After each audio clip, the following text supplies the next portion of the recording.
السلام علیکم ورحمۃ اللہ وبرکاتہ۔ اعوذ باللہ من الشیطان الرجیم، بسم اللہ الرحمن الرحیم۔ الحمد للہ رب العالمین، والصلاة والسلام علی رسولہ الکریم سیدنا محمد وآلہ وصحابہ اجمعین، اما بعد۔ رب اشرح لی صدری ویسر لی امری واحلل عقدۃ من لسانی یفقہوا قولی ربی زدنی علما۔ دوسرا پارہ ہے سیقول اور دوسری سورہ ہے البقرہ۔ وَلَنَبْلُوَنَّكُمْ بِشَيْءٍ مِّنَ الْخَوْفِ وَالْجُوعِ وَنَقْصٍ مِّنَ الْأَمْوَالِ وَالْأَنفُسِ وَالثَّمَرَاتِ وَبَشِّرِ الصَّابِرِينَ الَّذِينَ إِذَا أَصَابَتْهُم مُّصِيبَةٌ قَالُوا إِنَّا لِلَّهِ وَإِنَّا إِلَيْهِ راجعون أولئك عليهم صلوات من ربهم ورحمة وأولئك هم المهتدون إن الصفا والمروة من شعائر الله فمن حج البيت أو اعتمر فلا جناح عليه أن يطوف بهما ومن تطوع خيرا فإن الله شاكر عليم۔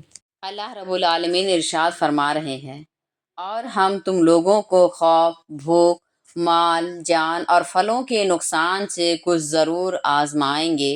اس سلسلے میں آپ صبر کرنے والوں کو خوشخبری سنا دیں، جن کا حال یہ ہے کہ جب ان پر کوئی مصیبت آتی ہے تو کہتے ہیں ہم اللہ ہی کے لیے ہیں اور ہمیں اللہ ہی کی طرف واپس ہونا ہے۔ یہی لوگ ہیں جن پر ان کے رب کی طرف سے نوازشیں اور رحمتیں ہوں گی، اور یہی لوگ ہدایت یافتہ ہیں۔ بے شک صفا اور مروہ اللہ کی نشانیوں میں سے ہے، اس لیے جو شخص حج یا عمرہ کرے اس پر ان دونوں کی سعی کرنے میں مذائقہ نہیں، اور جو اپنی خوشی سے مزید نیکی کرے تو اللہ نیکی کے قدرداں اور اس سے خوب واقف ہیں۔ اس کی تفسیر ہے، توجہ دے تاکہ بات ذہن میں رہے، کہ صفا اور مروہ کعبۃ اللہ کے دائیں بائیں دو پہاڑیاں ہیں۔ حج میں ان دونوں پہاڑیوں کے درمیان سعی کی جاتی ہے۔ یہ اصل میں اس واقعہ کی یادگار ہے کہ جب اللہ کے حکم سے حضرت ابراہیم علیہ السلام نے حضرت اسماعیل علیہ السلام کو مکہ میں چھوڑا تو اس وقت یہاں پانی کا ایک قطرہ بھی میسر نہیں تھا۔ مشکیزہ میں تھوڑا سا پانی تھا جو جلد ہی ختم ہو گیا۔ جب حضرت اسماعیل علیہ السلام جو ابھی دودھ پیتے بچے تھے کو پیاس لگی تو حضرت حاجرہ علیہ السلام بے تابانہ صفا سے مروہ اور مروہ سے صفا کی طرف دوڑتی کہ کہیں کوئی قافلہ یا انسان نظر آ جائے اور اس سے کچھ پانی مل جائے۔ اللہ تعالیٰ کو اپنی اس نیک بندی کی ممتا اور بے قراری پر رحم آیا، اور حضرت اسماعیل علیہ السلام کی ایڑیوں کے نیچے سے زمزم کا چشمہ جاری ہو گیا، جو آج ایک عالم کو سیراب کر رہا ہے، اور دنیا کے کونا کونا تک ہر حاجی اس تحفہ کو لے کر پہنچتا ہے۔ صفا اور مروہ کے درمیان سعی اسی واقعے کی یادگار ہے، چونکہ ان پہاڑیوں سے ایک عبادت متعلق ہو گئی ہے، اور یہ پہاڑیاں اطاعت خداوندی کی علامت بن گئی ہیں، اس لیے ان کو شعائر اللہ یعنی اللہ کے دین کی علامتیں سے تعبیر فرمایا گیا ہے۔ آگے فرمایا جا رہا ہے، زمانے جاہلیت میں ان دونوں پہاڑیوں پر اہل مکہ نے بت نصب کر لیے تھے جن کی پرستش کی جاتی تھی، اور سعی کے درمیان لوگ ان کو چھوتے تھے۔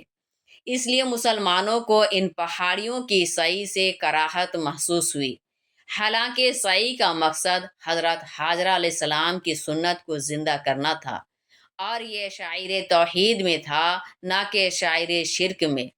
اسی پس منظر میں قرآن نے کہا کہ چونکہ یہ ایک ایمان افروز واقعہ کی یادگار ہے نہ کہ مشرکانہ عمل کی، اس لیے سعی کرنے میں کوئی کراہت محسوس نہ کرنی چاہیے۔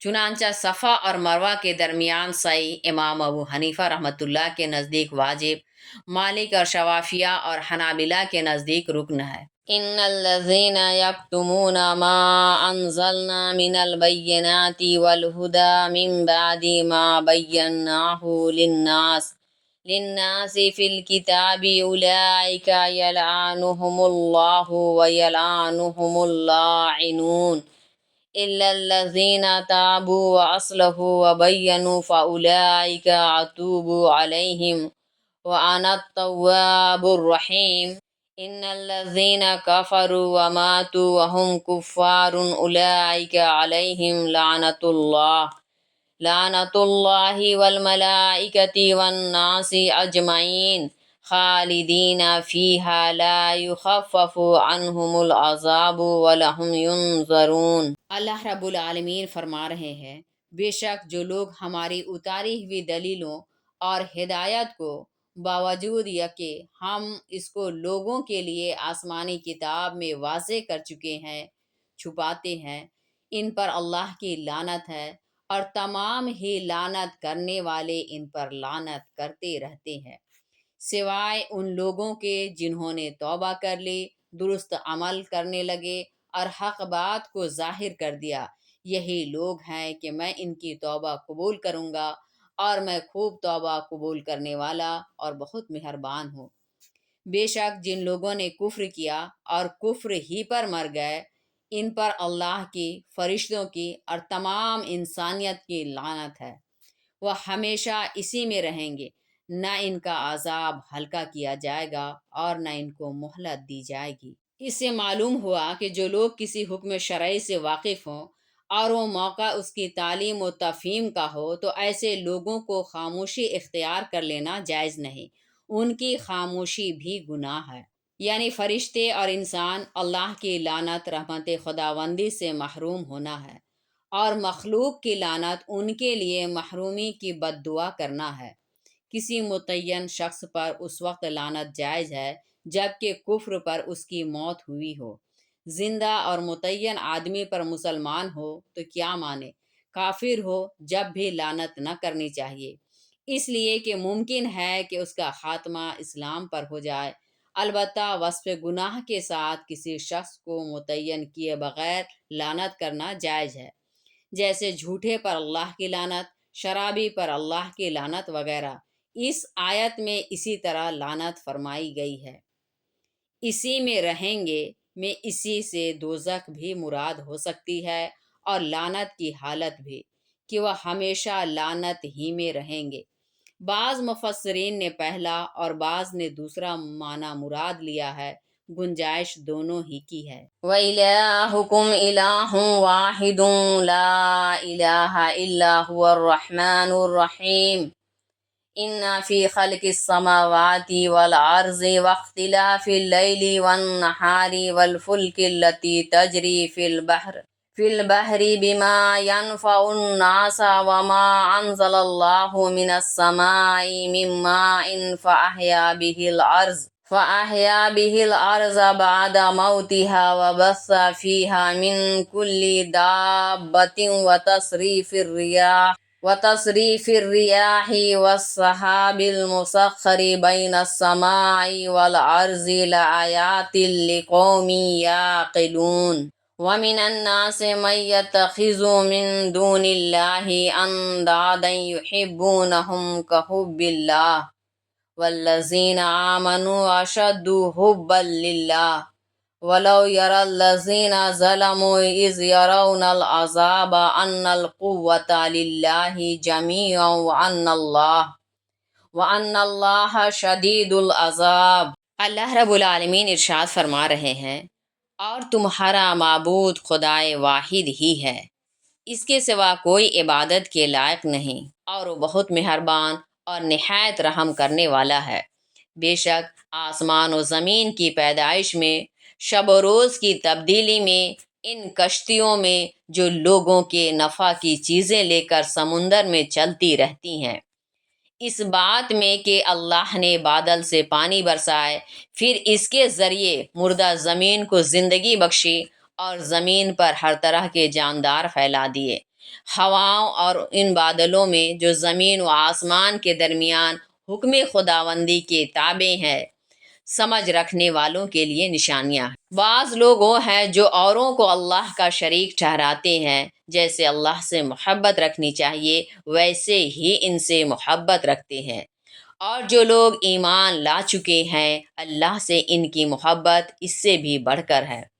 کاش یہ ظالم اس وقت کو دیکھ لیں جب یہ عذاب دیکھیں گے، ان کو پتہ چل جائے گا کہ تمام طاقت اللہ ہی کی ہے اور اللہ سخت عذاب دینے والے ہیں۔ قرآن مجید کا طریقہ استدلال عام طور پر انسانی فطرت کو چھوتا ہوا ہوتا ہے۔ وہ دقیق معقولی موشگافیوں کے بجائے دن رات کے مشاہدات سے انسان کو قائل کرتا ہے، اور عام طور پر اس کے لیے انسان کے اپنے وجود میں بکھری ہوئی دلیلوں اور انسان سے باہر کائنات میں موجود اللہ کی نشانیوں کو پیش کرتا ہے۔ یہاں بھی قرآن نے یہی کیا ہے۔ آسمان و زمین کی ایک قادر مطلق کے ہاتھوں تخلیق، سورج و چاند کی حرکت اور اس سے شب و روز کا تسلسل، سمندر پر وزنی کشتیوں کا بغیر ڈوبے گزرنا، بارش کے ذریعے زمین کو نئی زندگی عطا کرنا اور بادلوں کا سمندر سے ڈول بھر بھر کر منوں اور ٹنوں بوجھ اٹھائے فضا میں معلق رہنا، ایک طرف کائنات کی نہایت باتدبیر منتظم کے وجود کی دلیل ہے، اور دوسری طرف اس نظام کا بلا وقفہ مسلسل قائم رہنا اور فساد و تضاد سے خالی رہنا اس مدبر کے ایک اور یکتا ہونے کا ثبوت ہے۔ اور اس سے یہ بھی ظاہر ہے کہ مخلوقات کتنی بھی وسیع و عریض اور روشن و بلند ہو، لیکن وہ ہیں عاجز و محکوم، اس لیے یہ خود معبود نہیں ہو سکتے۔ اِذْ تَبَرَّأَ الَّذِينَ اتُّبِعُوا مِنَ الَّذِينَ اتَّبَعُوا وَرَأَوُا الْعَذَابَ وَتَقَطَّعَتْ بِهِمُ الْأَسْبَابُ وَقَالَ الَّذِينَ اتَّبَعُوا لَوْ أَنَّ لَنَا كَرَّةً فَنَتَبَرَّأَ مِنْهُمْ كَمَا تَبَرَّؤُوا مِنَّا كَذَلِكَ يُرِيهِمُ اللَّهُ أَعْمَالَهُمْ حَسَرَاتٍ عَلَيْهِمْ وَمَا هُمْ بِخَارِجِينَ مِنَ النَّارِ يَا أَيُّهَا النَّاسُ كُلُوا مِمَّا فِي الْأَرْضِ حَلَالًا طَيِّبًا وَلَا تَتَّبِعُوا خُطُوَاتِ الشَّيْطَانِ إِنَّهُ لَكُمْ عَدُوٌّ مُّبِينٌ إِنَّمَا يَأْمُرُكُم بِالسُّوءِ وَالْفَحْشَاءِ وَأَن تَقُولُوا عَلَى اللَّهِ مَا لَا تَعْلَمُونَ۔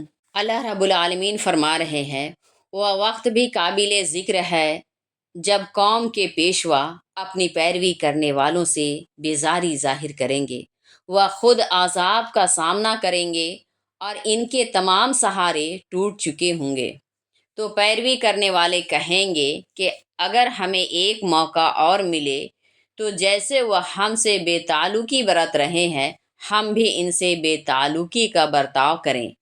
اللہ اسی طرح ان کو ان کے اعمال دکھائیں گے جو ان کے لیے سامان حسرت ہوگا، اور وہ دوزخ سے ہرگز نہ نکل سکیں گے۔ اے لوگو، زمین میں جو کچھ ہے اس میں سے کھاؤ، بشرطے کہ حلال و پاک ہو، اور شیطان کے نقش قدم پر نہ چلو کہ وہ تمہارا کھلا ہوا دشمن ہے۔ بے شک شیطان تم کو محض برائی، بے حیائی اور اللہ پر ایسی باتیں گڑھنے کا حکم دیتا ہے جسے تم جانتے تک نہیں۔ یعنی عالم آخرت میں کافروں کو جو جسمانی عذاب ہوگا وہ تو ہوگا ہی، وہ ذہنی تکلیف سے بھی دوچار ہوں گے کہ اپنے جن اسلام دشمن سرداروں اور رہنماؤں کی پیروی انہوں نے دنیا میں کی ہوگی، دیکھیں گے کہ وہ بھی اسی دوزخ کی آگ کا ایندھن ہے۔ یہ صورتحال دیکھ کر جب عوام خدا سے کہیں گے انہی کی پیروی نے ہمیں یہاں تک پہنچایا ہے، تو بجائے اعتراف و پیشیمانی کے ایسا صاف انکار کر جائیں گے کہ گویا کبھی کی جان پہچان ہی نہ ہو۔ اس سے ان کی ذہنی و قلبی تکلیف میں اور اضافہ ہوگا۔ طیب کے معنی پاک کے ہیں، پاکی ظاہری نجاست سے بھی ہوتی ہے اور معنوی نجاست یعنی حرمت سے بھی، اس لیے دونوں معنوں کی گنجائش ہے۔ یہاں پہلی صورت میں مطلب یہ ہوگا کہ حلال ہونا کافی نہیں، اسے ناپاک اور نجاست سے آلودہ بھی نہ ہونا چاہیے، ناپاک چیز کا کھانا بھی حرام ہے۔ دوسرا معنی مراد لیں تو مطلب یہ ہوگا کہ وہ شے اصولاً حلال ہو، جیسے حلال جانوروں کا گوشت، اور اسے حاصل بھی حلال طریقہ سے کیا گیا ہو، چوری، غصب اور سود و رشوت وغیرہ سے حاصل نہ کیا گیا ہو۔ آگے فرمایا جا رہا ہے، اور اب بعض جانوروں کو اپنے دیوتاؤں اور دیویوں کے نام پر چھوڑ دیتے تھے اور باور کرتے تھے کہ اب یہ حرام ہو گئے ہیں۔ ان کی اس حرکت کی مذمت ہے کہ حرام و حلال کرنا اللہ کا کام ہے، نہ کہ انسانوں کا۔ انسان جیسے کسی حرام کو حلال نہیں کر سکتا، اسی طرح وہ کسی حلال کو حرام کرنے کا بھی اختیار نہیں رکھتا۔ یہ گویا خدا کے اختیار کو اپنے ہاتھ میں لینا ہے، جو ہرگز درست نہیں۔ وَإِذَا قِيلَ لَهُمُ اتَّبِعُوا مَا أَنزَلَ اللَّهُ قَالُوا بَلْ نَتَّبِعُ مَا أَلْفَيْنَا عَلَيْهِ آبَاءَنَا أَوَلَوْ كَانَ آبَاؤُهُمْ لَا يَعْقِلُونَ شَيْئًا وَلَا يَهْتَدُونَ وَمَثَلُ الَّذِينَ كَفَرُوا كَمَثَلِ الَّذِي يَنْعِقُ بِمَا لَا يَسْمَعُ إِلَّا دُعَاءً وَنِدَاءً صم بكم عمي فهم لا يعقلون يا أيها الذين آمنوا كلوا من طيبات ما رزقناكم واشكروا لله إن كنتم إياه تعبدون إنما حرم عليكم الميتة والدم ولحم الخنزير وما أحل به لغير الله فمن اضطر غير باغ ولا عاد فلا اثم علیہ ان اللہ غفور الرحیم۔ اور جب ان سے کہا جاتا ہے کہ اس کتاب کی پیروی کرو جو اللہ نے نازل فرمائی ہے، تو کہتے ہیں بلکہ ہم تو اس کی پیروی کریں گے جس پر ہم نے اپنے باپ دادا کو پایا ہے، چاہے ان کے باپ دادا ناسمجھ اور ہدایت سے محروم ہی کیوں نہ ہو۔ اور کافروں کی مثال اس شخص کی سی ہے جو ایسے جانور کو پکارے جو سوائے پکارنے اور چلانے کے کچھ نہ سنتے ہو۔ یہ بہرے، گونگے، اندھے ہیں، اس لیے کچھ نہیں سمجھتے۔ اے ایمان والو، اگر واقع تم اللہ ہی کی بندگی کرتے ہو تو جو کچھ ہم نے تم کو عطا کیا ہے اس میں سے پاکیزہ چیزیں کھاؤ اور اللہ کا شکر ادا کرو۔ بے شک اللہ نے تم پر مردار، خون، سور کا گوشت اور وہ جانور جس پر اللہ کے سوا کسی کا نام لیا گیا ہو حرام کیا ہے۔ ہاں، جو شخص مجبور ہو جائے وہ ان میں سے کچھ کھا لے، نہ نافرمانی مقصود ہو اور نہ حد سے تجاویز کرے تو اس پر کچھ گناہ نہیں۔ بے شک اللہ بہت درگزر کرنے والے اور نہایت مہربان ہے۔ گمراہ اور ناواقف باپ دادا کی پیروی انسان کو گمراہی کی طرف لے جائے گی، اس لیے اس سے بچنا چاہیے۔ البتہ اگر آبا و اجداد ہدایت یافتہ اور اصحاب علم ہو، جیسا کہ صحابہ اور اجلائے تابعین اور ائمہ و مجتہدین وغیرہ تھے، تو اس حسن ظن پر ان کی اتباع کرنا کہ انہوں نے کتاب و سنت کو صحیح طریقہ پر سمجھا ہے مذموم نہیں، کہ یہ ناواقف اور گمراہ لوگوں کی اتباع نہیں بلکہ دین سے واقف اور ہدایت یافتہ لوگوں کی اتباع ہے۔ مثال بظاہر کافروں کی دی گئی ہے، مگر مقصود ان کو دعوت دینے والے کی مثال دینا ہے کہ داعی کی حیثیت چرواہے کی ہے، اور کفر پر بضد کافروں کی مثال جانوروں کی ہے، جن کے لیے ہر بول محض ایک چیخ و پکار ہے اور وہ اس کا منشا و مفہوم سمجھنے سے قاصر ہیں۔ جیسے جانوروں سے کسی بات کو سمجھنے اور قبول کرنے کی امید نہیں، وہی حال ان کا ہے۔ گویا حق اور ہدایت کے معاملہ میں ان کے کان، ان کی زبان اور ان کی آنکھیں معطل اور اپنی صلاحیت سے محروم ہیں۔ یعنی کافروں کا طریقہ اختیار کر کے اپنی طرف سے کسی چیز کو حرام نہ کر لو، یعنی جو جانور ذبح نہ کیا گیا ہو، اپنی موت آپ مر گیا ہو، یا ذبح کیا گیا ہو لیکن شرعی طریقہ کی رعایت کے بغیر۔ البتہ اس سے حدیث کی بنا پر دو جانور مستثنی ہے، ایک مچھلی، دوسرے ٹڈے، کہ ان کو ذبح کرنے کی ضرورت نہیں۔ ہاں، مردار کا چمڑا دباغت سے پاک ہو جاتا ہے کہ احادیث نبوی صلی اللہ علیہ وسلم سے اس کا جائز ہونا ثابت ہے۔ خون سے بہتا ہوا خون مراد ہے جو رگوں میں ہوتا ہے۔ خود قرآن میں ہی دوسرے مواقع پر بہتے ہوئے خون دم مسفوح کی قید کے ساتھ اس کا ذکر موجود ہے۔ چونکہ جانوروں سے غذا میں اصولاً گوشت ہی مطلوب ہوتا ہے، اس لیے گوشت کا خاص طور پر ذکر کیا گیا ہے۔